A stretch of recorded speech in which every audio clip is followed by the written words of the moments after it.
আল্লাহ রব্বুল আলামিন সূরাতুল হিজরের 43-44 নম্বর আয়াতের মধ্যে বলেন, ওয়া ইন্না জাহান্নামা লামাউইদুহুম আজমাইন, নিশ্চয়ই জাহান্নাম তাদের প্রত্যেকেরই প্রতিশ্রুত স্থান হবে।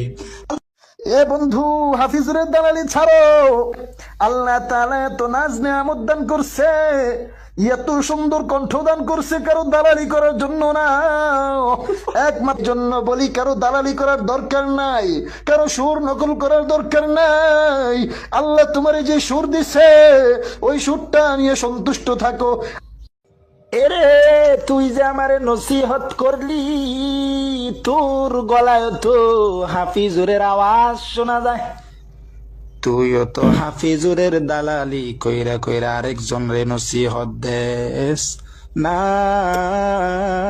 না আরেকজনের দালালি কইরা কইরা অন্য জন রে নসিহত দিস না। ভালো হয়ে যাও।